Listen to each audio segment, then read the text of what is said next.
کہ دیکھیں یہ دنیا یہ سمجھے مقام تیا ہے، جس مقام میں بنی اسرائیل پھنس گئے تھے 40 سال تک، سمجھو یہ دنیا ہمارے لیے مقام تیا ہے۔ بزرگ فرماتے ہیں کہ سمجھنا چاہیے کہ یہ دنیا سمجھو ہمارے لیے مقام تیا ہے، کہ ہم یہاں پر 40 سال 50 سال 60 سال کوئی 20 25 30 سال چاہے کتنی بھی عمر ہے ہم یہاں پہ گزارتے ہیں، اور پریشانیاں ہی پریشانیاں۔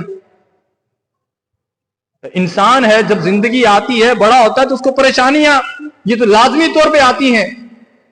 بیٹا بیمار ہوا، بیٹے کا علاج کرایا تھا وہ ٹھیک بھی نہیں ہوا کہ بیٹی بیمار ہو گئی، بیٹی کا علاج کرایا وہ بھی ٹھیک ہوئی تو پھر ماں بیمار ہو گئی، ماں کا علاج کرایا وہ بھی ٹھیک نہ ہوئی تو پھر خود بیمار ہو گیا۔ کاروبار کے لیے قرضہ لیا، اب قرضہ اتر ہی نہیں تھا کہ کاروبار ہی ٹھپ ہو گیا، پریشانی ہی پریشانیاں، نقصان ہی نقصان۔ لیکن پھر بھی اگر آپ دیکھیں کہ ان پریشانیوں کے باوجود بھی اللہ تبارک و تعالیٰ کی نعمتیں ختم نہیں ہوتی، اللہ تبارک و تعالیٰ نعمتیں دے رہا ہے۔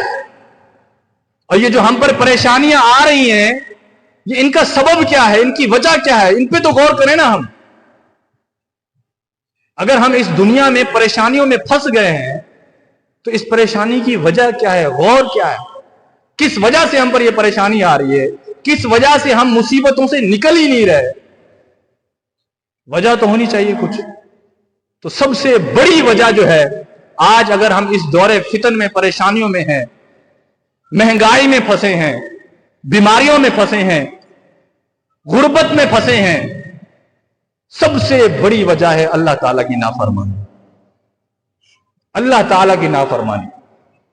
ایک مسلمان جو اشہد واللہ الہ الا اللہ واشہد ان محمدن عبدہ ورسولہ کہتا ہے کہ میں اللہ اور اس کے رسول پر ایمان لایا، تو صرف ایمان لانے سے بالکل ہی آپ ایمان لاتے ہیں الحمدللہ، لیکن ایمان کے ساتھ اللہ تعالیٰ نے احکام شریعت بھی دی ہے۔